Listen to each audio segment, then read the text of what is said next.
I never made it, but I know what it takes. I'm motivated by a mix of emotion. Got my statement, and I'm reading it slow so I can understand it fully. Appreciate my standing, go out of this world and right on time. Hola, muy buenas tardes. Gracias por sintonizarnos nuevamente a este programa que es En Voces de la Psicología, un programa que busca el poder estar impulsando el trabajo de los profesionales en psicología en el estado de Colima, así como conocer aquellas personas que han impactado en la trayectoria para conformar esto que es la psicología en Colima. En esta ocasión tenemos el gusto que nos pueda acompañar el maestro Ernesto Francisco Escalante, quien fue de los principales coordinadores del desarrollo académico de la psicología en el estado de Colima y específicamente de la Facultad de Psicología de la Universidad de Colima.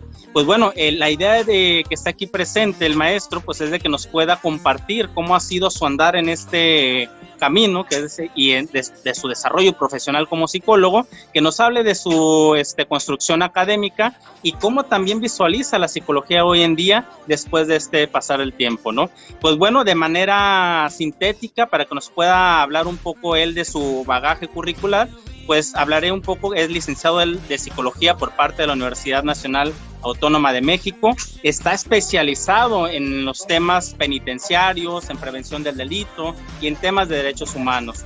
Le doy uso de la voz al maestro Francisco Escalante para que nos pueda compartir más de cuál ha sido su formación académica. Maestro, muy buenas tardes y adelante. ¿Qué tal? Buenas tardes, saludos a todos. Para mí es una satisfacción tener nuevamente relación con la Universidad de Colima, en donde tuve pues el encargo afortunado de fundar la carrera. Fui el primero que la dirigió. Me tocó a mí construir el primer plan de estudios y bueno, soy también psicoterapeuta y bueno, pasé casi 10 años en el estado de Colima. Tengo muy buenos amigos ahí, incluso familiares, y bueno, pues para mí es muy grato tener contacto con ustedes. Muchísimas gracias, maestro, por esta pequeña introducción. Nos gustaría, para poder ir como dando camino a esta entrevista, conocer ampliamente cómo ha sido su formación académica. ¿Por qué usted empieza como a ir construyendo esta formación en temas de prevención del delito, en temas penitenciarios? ¿Qué lo lleva al desarrollo de esta construcción académica? Bueno, mira, a veces las cosas son un poquito fortuitas. Yo soy de la generación 68-72 en la UNAM, que es toda una generación, porque nos tocó el movimiento estudiantil del 68 y toda la tragedia.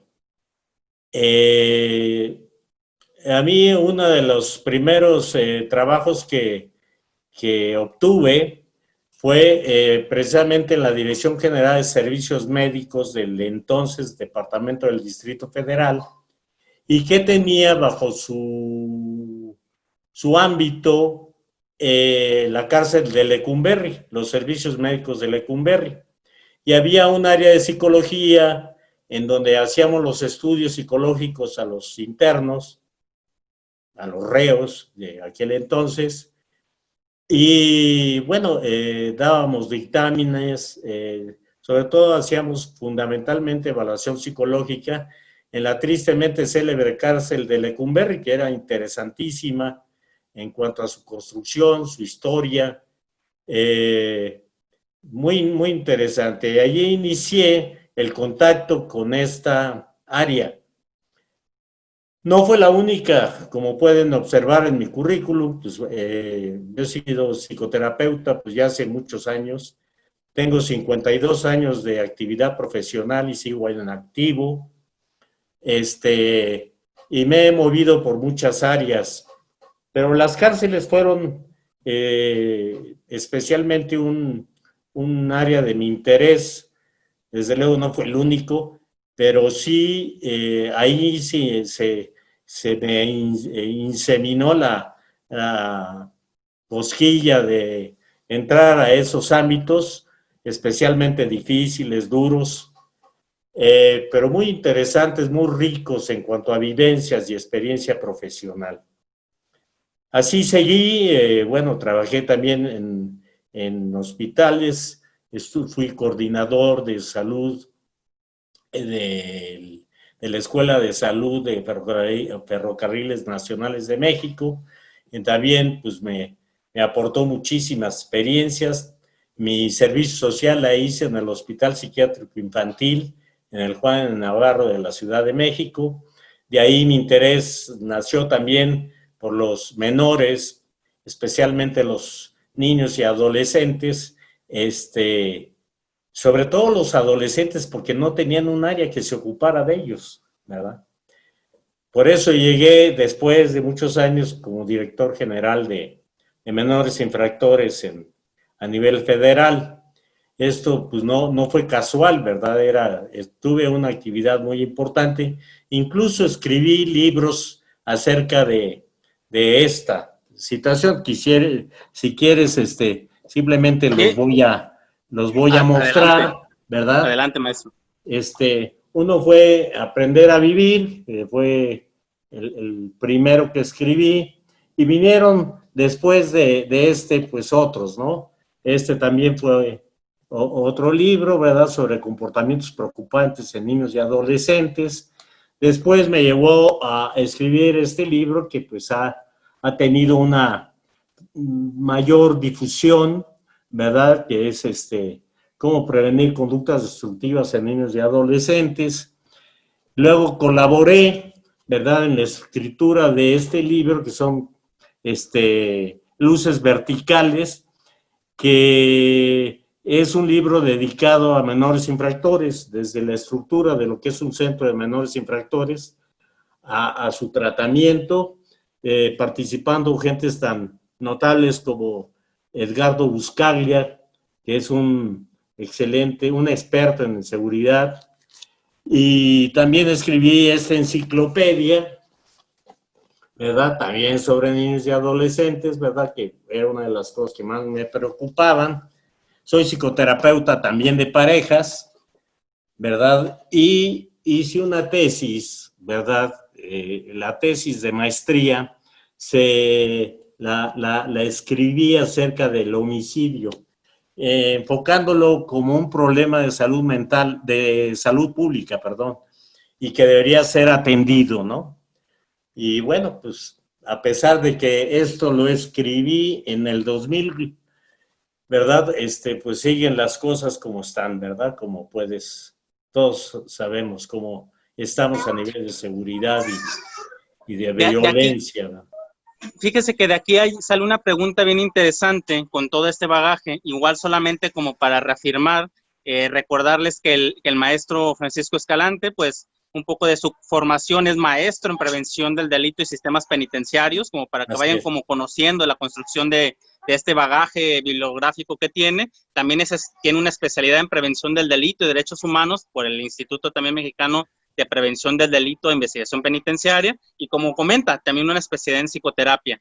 Así Fíjese es. que hay una pregunta, hablando de estas referencias personales, de su construcción profesional, Sí. que refiere desde su experiencia cuál es la situación social la cual tendría que voltear a ver el profesional en psicología para poder incidir. Hablando ahorita de, como usted dice, ¿no?, a pesar de que se escribió hace algunos años, pues pareciera Claro. que sigue de manera constante, perpetuándose, incidiendo los mismos hechos, ¿no? Mira, una de las partes en donde yo he incursionado mucho es en educación para padres de familia. De hecho, tuve un programa, y todavía lo mantengo, en Televisa. Bueno, pues ni modo, ¿verdad? Todo mundo tiene sus caídas, ¿no? Pero pero fue un programa muy interesante. Uno se llama En Chino y en Griego, que está vigente, ¿verdad? Y estuve también en Escuela para Padres, ¿verdad? Trabajando también en programas televisados, ¿verdad? Por Televisa, que intentaban orientar a los padres de familia en la educación de los niños. Esto sobre todo, yo recalco la importancia que tiene la educación de los padres de familia, sobre todo por la incidencia en la violencia que sufrimos, ¿verdad? Hay violencia en el hogar, entonces pues, la violencia se reproduce afuera porque es lo que traemos, ¿verdad? Entonces la educación de los padres viene a ser una parte especialmente sensible y que puede y debe ser abordada por gente muy capacitada. O sea, los padres de familia es una entidad compleja, difícil, que requiere de experiencia en el recorrido para atenderlo. Regresando un poquito a mi ingreso allá a la Universidad de Colima, a mí me invitaron precisamente en el 86, ¿verdad? Después de que había ocurrido el terremoto del 85 en la Ciudad de México, que le destruyó terriblemente. Y yo trabajaba como subdirector de capacitación en esa época de la Secretaría de Comunicaciones y Transportes. Entonces se nos cayó la secretaría. Hubo varios, no solamente se derrumbaron y murieron compañeros en el cuerpo A, que así se le llamaba a ese edificio principal, sino también otros tuvieron que ser demolidos porque estaban completamente fracturados. Ese fue el impasse en donde a mí me contactan de la Universidad de Colima y me hacen la invitación para fundar la carrera aquí.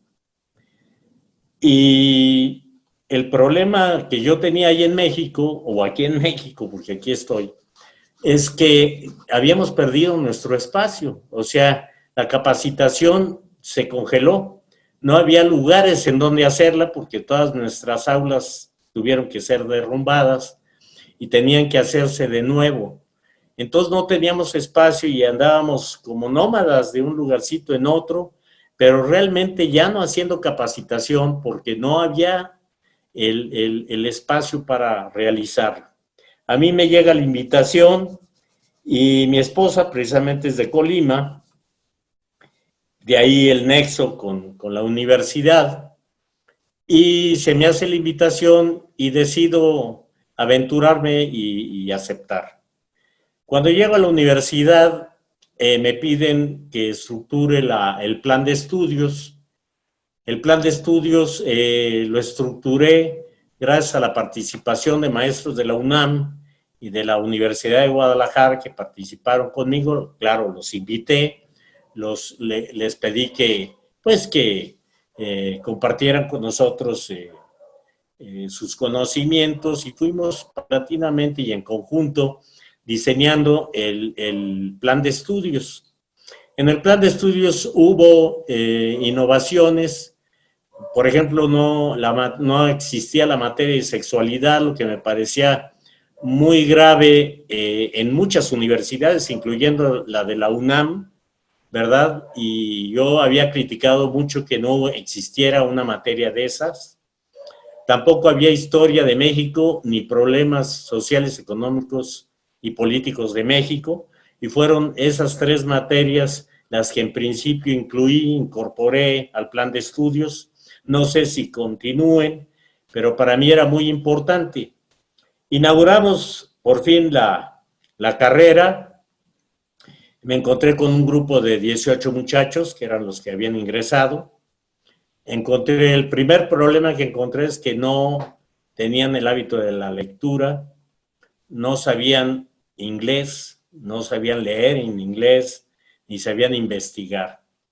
Entonces, pues el propósito primeramente era armarlos con ese tipo de habilidades, y además con otra problemática importante es que no había muchos psicólogos de los cuales echar mano dentro del Estado. Entonces tuvimos que echar mano, pues, quizás de 2 o 3 psiquiatras. La carrera nació en la Facultad de Medicina, que me parece que fue un nacimiento, muy forzado, ¿verdad? Porque eran en muchos casos, en muchos momentos antagónicos. ¿verdad? Nosotros buscábamos una enseñanza pues muy ágil, de mucha participación, de generar pensamiento y crítica en el estudiante, y en medicina esos son factores que en esa época pues no se alentaban, ¿no? Entonces yo me confrontaba mucho con el director de la Facultad de Medicina, con el cual después desarrollé buena amistad, pero fue difícil, ¿verdad? Otra cosa que me parece muy importante mencionar para que ustedes vean más o menos cuáles eran las dificultades de la época, no había muchas instituciones a nivel nacional que impartieran la carrera. Ahorita hay más de 400 instituciones de enseñanza superior que le imparten. Entonces, las cosas son completamente, se fueron al lado opuesto, ¿verdad? Adicionalmente a eso, se tenía la costumbre en la Universidad de Colima, que espero que haya perdurado hasta la fecha, de asignar una semana a cada escuela y facultad para que hiciera su semana de medicina, de arquitectura. Y bueno, en esa época realmente las actividades académicas propiamente dichas eran muy pequeñas. Había 2 o 3 conferencias y todo era un rally, un concurso del Rey Feo, el concurso de belleza de la chica más bonita de la facultad, bailes, pero no había academismo, ¿sí?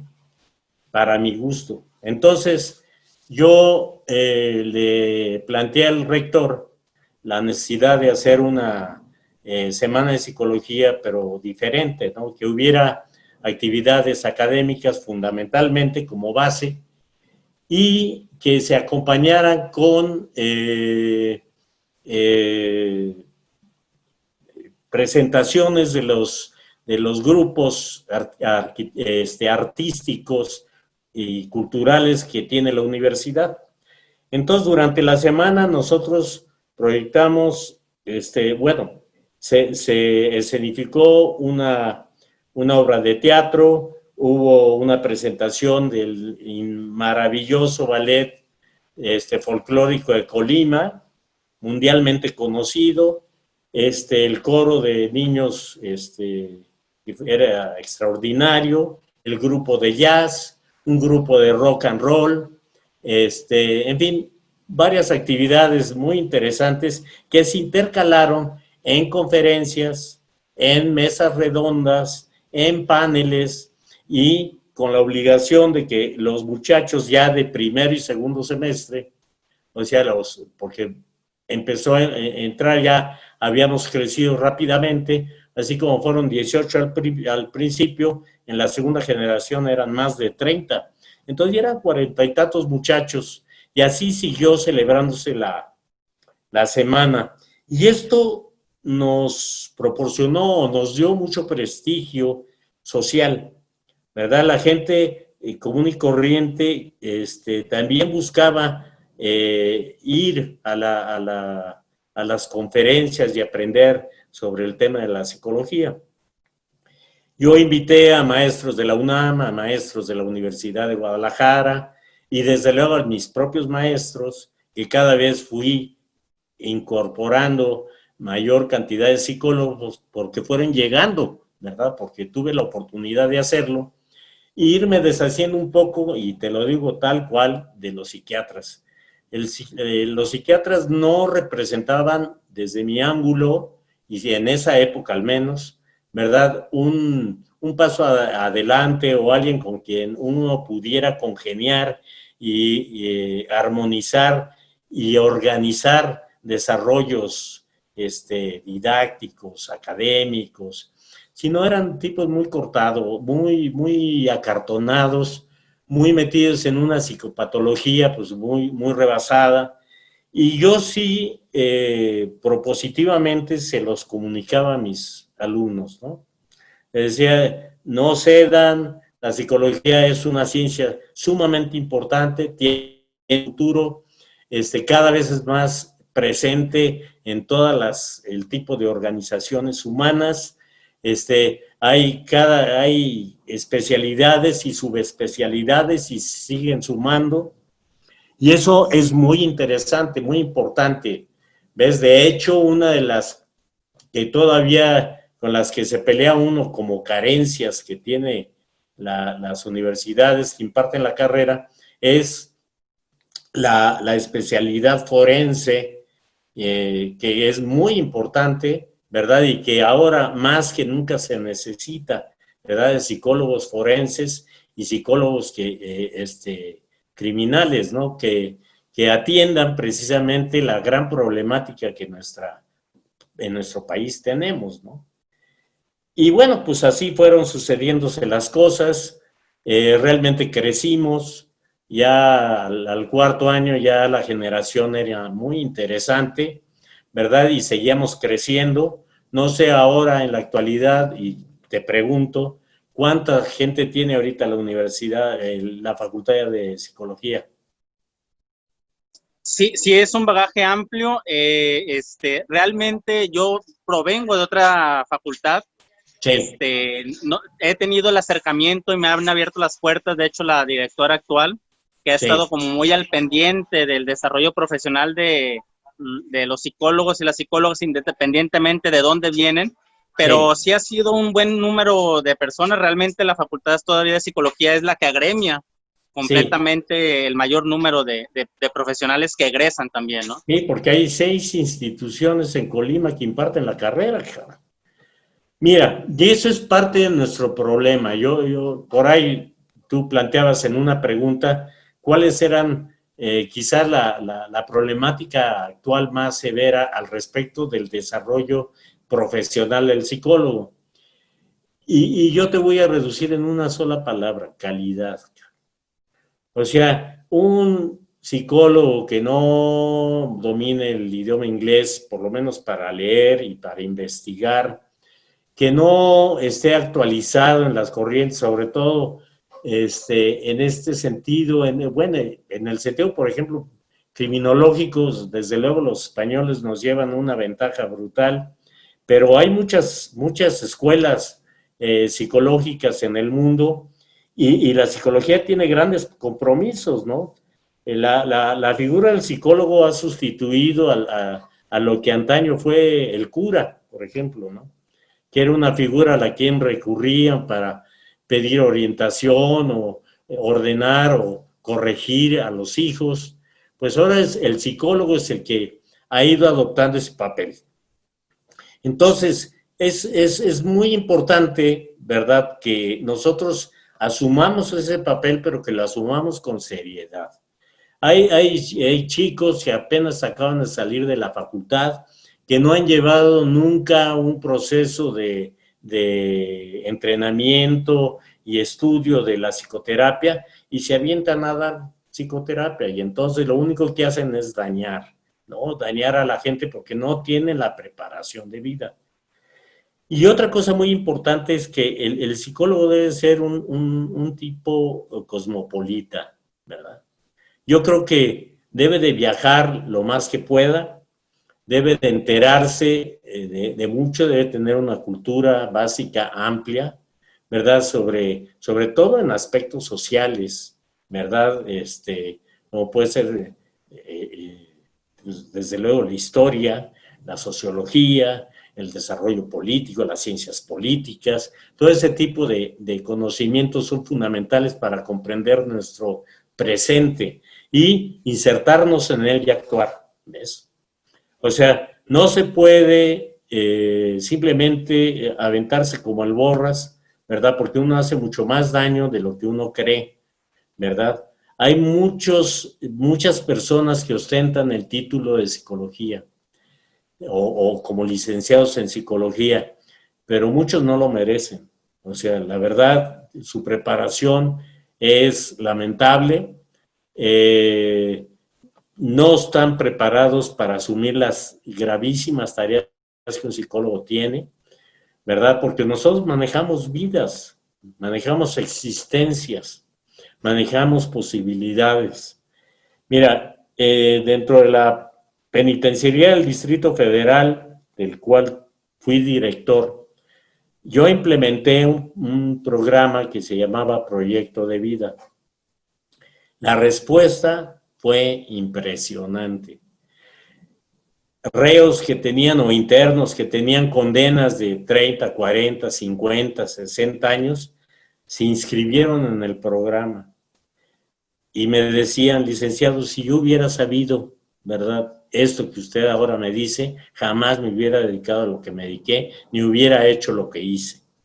Entonces, el tema educativo oportuno, a tiempo, cuando los seres son niños, ¿verdad?, cuando son adolescentes, aunque ya empezamos a llegar tardíamente, es decisivo, ¿sí? Yo por eso he escrito tanto sobre comportamientos preocupantes y conductas destructivas en niños y adolescentes. ¿Por qué? Porque hay que saber cómo atacarlos. O sea, no queremos que el padre de familia se convierta en un experto en educación. No. Con que sepa educar a sus hijos sobra y basta. Yo diría, podría resumir que si nosotros le enseñamos a nuestros hijos disciplina y responsabilidad, ya tenemos más del 50% del camino hecho. Y yo digo algo y te lo digo tal como lo he concebido, porque tiene mucho punch esta frase que te voy a señalar. Dice, mientras menos te necesiten tus hijos, mejor educados están. Entonces, a nosotros nos corresponde hacer de nuestros hijos personas aptas. La aptitud es decisiva para lograr la plenitud de vida y, por tanto, ser felices. Si no somos debidamente capaces, no vamos a poder aspirar, ¿verdad?, a tener un mundo feliz para ellos. Entonces, este es muy importante que se haga, ¿verdad? Ahora sí hay escuela para padres, ahora sí se prepara a los padres de familia, si los padres de familia deciden prepararse. Si no lo hacen, pues estamos en problemas, ¿no? Tenemos que convencer, tenemos que persuadir, pero también tenemos que actualizarnos nosotros, ¿sí? O sea, las cosas cambian constantemente, ahorita estamos manejando un avance tecnológico que nos permite acercarnos, intercambiar ideas, vernos, sentirnos, influenciar en otros, ¿verdad?, a través del Zoom, ¿verdad?, que es ahorita el recurso que estamos utilizando. Pues es lo que debemos hacer, ¿no? Utilizar los recursos, hacer programas de televisión, hacer folletos, repartir a las madres de familia, sobre todo en las áreas más desprovistas, más ignorantes. Mira, ahora que tenemos con lo del COVID, que también hay muchas cosas que decir al respecto, tenemos este problema mucho en parte porque las personas no hacen lo que deben hacer. No hay sana distancia, no se ponen el tapabocas, cometen errores, salen a la calle como si fuera día de fiesta y tenemos una pandemia brutal. Ahorita ya estamos en 37,000 contagiados. ¿Esto es un problema de la psicología? Claro que sí, ¿verdad? Yo diría la psicología educativa, pero o la psicología aplicada a la educación, no solamente de niños y adolescentes, sino de adultos, ¿verdad?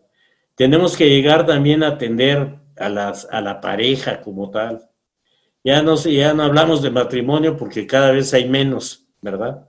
Cada vez hay más divorcios. Bueno, esa es también una oportunidad para rehacernos, reeducarnos, hacer mejor las cosas, saber cómo, en este libro de Aprender a Vivir que te enseñé, intento, esto es un libro que deriva, ¿verdad?, del consultorio, ¿verdad?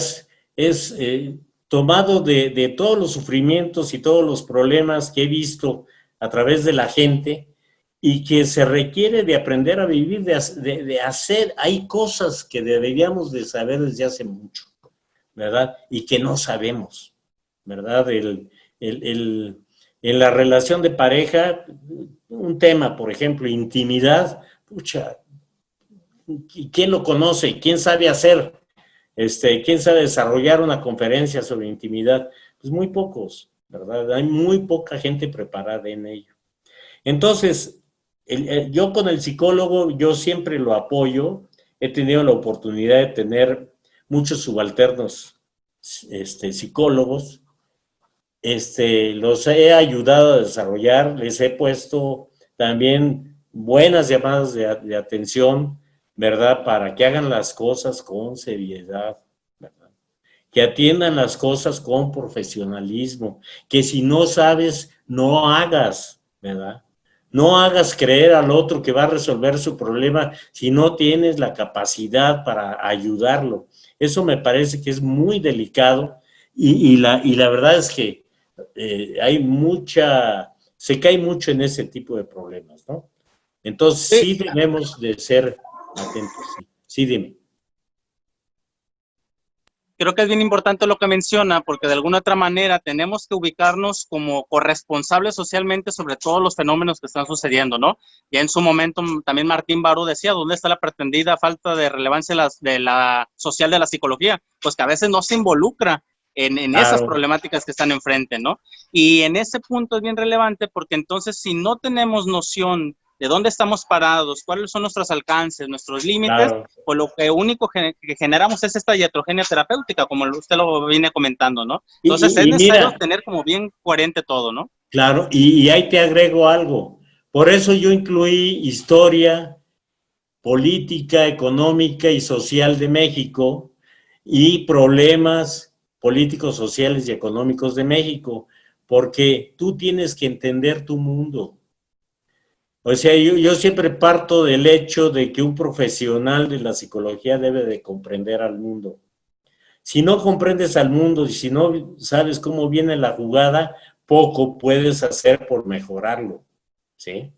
Entonces, estamos insertados en una cultura riquísima, muy extensa y muy grande de nuestro país y no la conocemos, ¿verdad? Se han suscitado tragedias como la de Ayotzinapa, ¿verdad? En el 2014 y seguimos cometiendo los mismos errores y seguimos, o sea, tenemos que reaccionar, tenemos que ser más severos, tenemos que exigir, ¿verdad? Y comprender cómo son las cosas para poder ayudar, ¿no?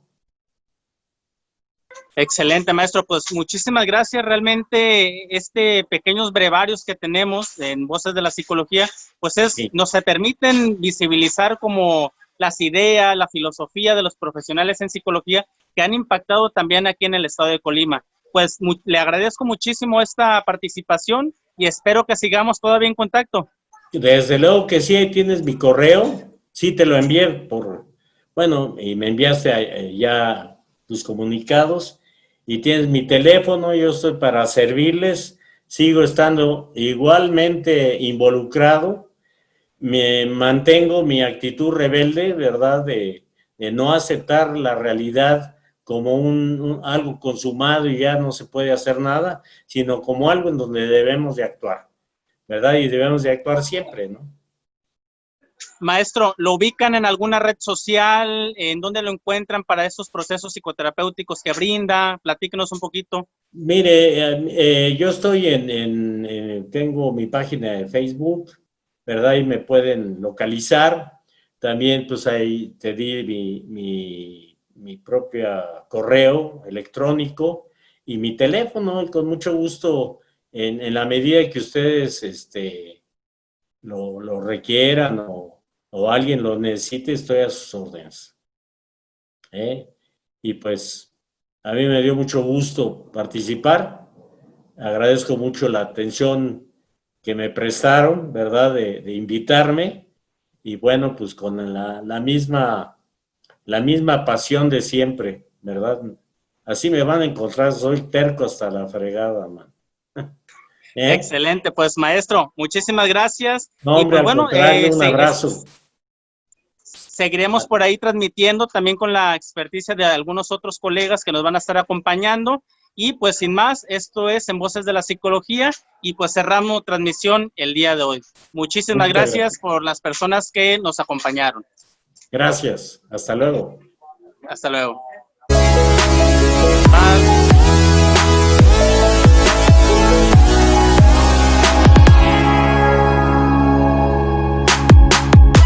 No control.